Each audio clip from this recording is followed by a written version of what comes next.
नमस्कार। मैं डॉक्टर अर्चना जोशी, सह आचार्य ड्राइंग एंड पेंटिंग, राजकीय महाविद्यालय फागी से। प्रिय विद्यार्थियों, आज हम स्केचेस पर कंसंट्रेट करते हैं। स्केच वो चीज़ है जो ड्राइंग एंड पेंटिंग की रीढ़ की हड्डी है। आप सभी को अपना प्रैक्टिकल शुरू करने से पहले ड्राइंग को प्रैक्टिस करना होता है। ड्राइंग यानी कि किसी भी चीज़ को ड्रॉ करना, और उसके लिए आवश्यक है कि आप स्केचिंग के अभ्यास में पारंगत हों। स्केचिंग करने के लिए आप कोई भी स्टिल या लाइव ऑब्जेक्ट ले सकते हैं। उदाहरण के लिए घर में रखी कोई भी चीज़, चाहे वो रसोई में रखा हुआ कोई सामान हो, कटोरी, ग्लास, चम्मच, भगोने, वॉश बेसिन हो या कुर्सी, टेबल, सोफ़ा, या गली में बैठा हुआ कोई कुत्ता, घर का पालतू कुत्ता, चिड़िया, कौवा, गाय, बकरी, भैंस।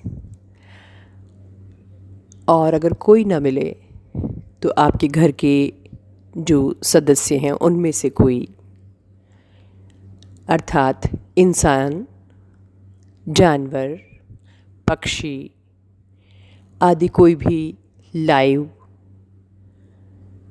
ऑब्जेक्ट आपके स्केच का सब्जेक्ट हो सकता है। स्टिल कोई भी सब्जेक्ट आपका स्केचिंग का विषय हो सकता है। कहने का अर्थ ये है कि अगर आपको स्केचिंग का अभ्यास करना है तो उसमें कोई मुश्किल नहीं है। जो भी इजीली आपको उपलब्ध होता है उसका स्केच आप करना आरंभ कर सकते हैं। स्केच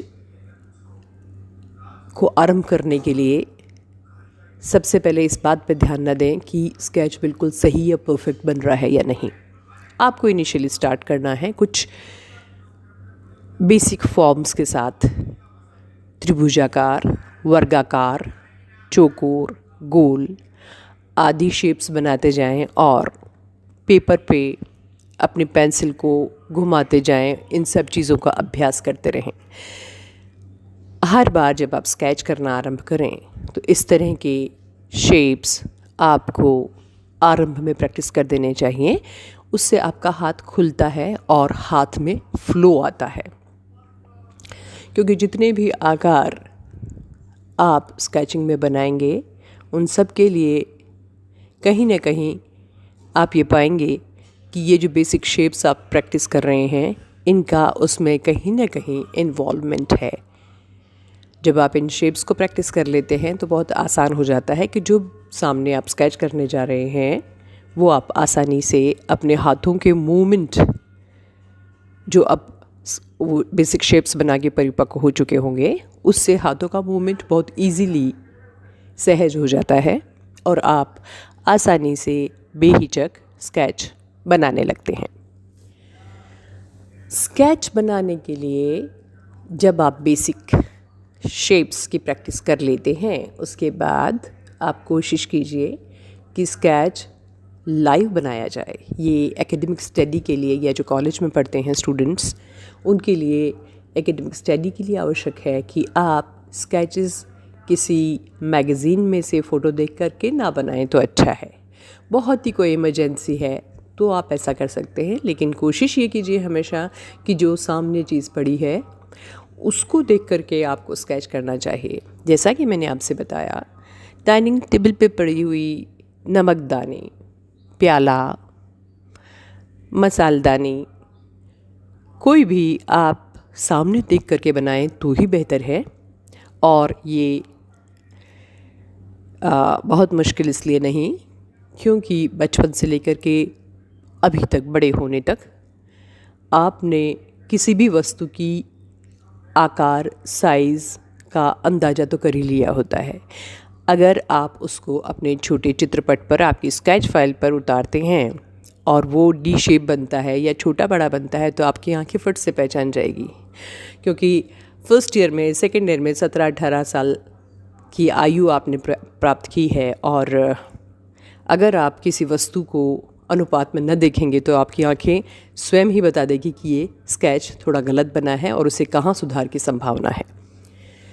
तो प्रैक्टिस करते जाइए। It's just like a game. इसको आप एक गेम की तरह लीजिए और ये बिना डरे ये कोशिश कीजिए कि जो आप बना रहे हैं वो आसानी से बन जाए। कोई ये पाबंदी मत समझें कि अगर गलत बना है तो ये बहुत ही बुरी कोई अपराध की कोई चीज़ हो गई है। ऐसा कुछ नहीं। जब आप स्टार्ट करते हैं तो कोई चीज़ थोड़ी सी गलत बनती ही है और उसे बहुत ज़्यादा रबर लेके सुधारने की ज़रूरत नहीं है। एक पेज पे 5 स्केच बना लीजिए, छोटे छोटे 6 स्केचेस बनाइए। अगर पेपर की आपको ये लगता है कि पेपर वेस्ट हो रहा है तो एक पेपर पे 1 नहीं बल्कि 5 स्केचेस बनाइए। मैं ये मानती हूँ कि एक शीट पर एक स्केच इतना इम्पॉर्टेंट नहीं है जितना कि कितने स्केचेस की प्रैक्टिस आपने एक पेपर पे की है, यह इम्पॉर्टेंट है। तो आप बेहिचक स्केचेस का निर्माण करते जाएं। एक पेज बिगड़ेगा, दूसरे में आप संभलेंगे, तीसरे में और संभलेंगे और ग्रेजुअली धीरे धीरे आपके स्केचेस में सुधार होता जाएगा।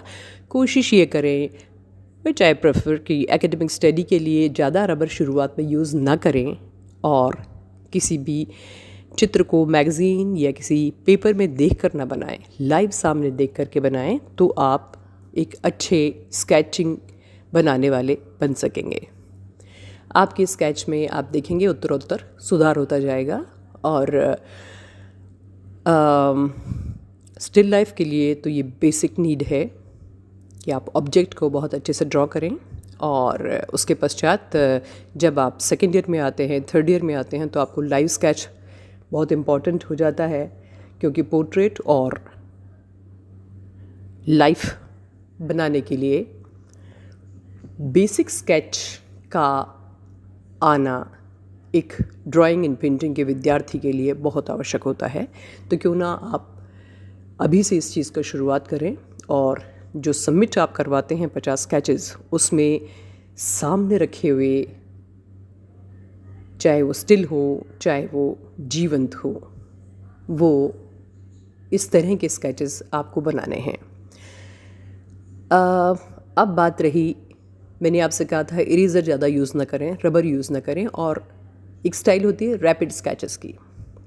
रैपिड स्केच मतलब कितना जल्दी आप स्केच बनाते हैं, वो भी बड़ा महत्वपूर्ण है।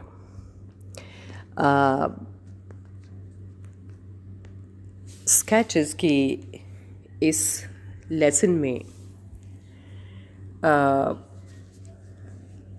आपने ये समझा कि लाइव स्केच अर्थात देख करके स्केच बनाना क्यों महत्वपूर्ण है और हमें यही बनाना है, यही प्रेफरेबल है, यही उपयुक्त है और महत्वपूर्ण है। अगले लेसन में हम ये जानेंगे कि रैपिड स्केच किस तरह से बनाए जाते हैं और क्यों बनाए जाने चाहिए। आज के इस लेसन का यही अंत करते हैं। आप जहाँ भी रहें सुरक्षित रहें, मास्क का उपयोग करें और निर्धारित दूरी बनाए रखें, स्वयं सुरक्षित रहें और दूसरों का भी ख्याल रखें। धन्यवाद।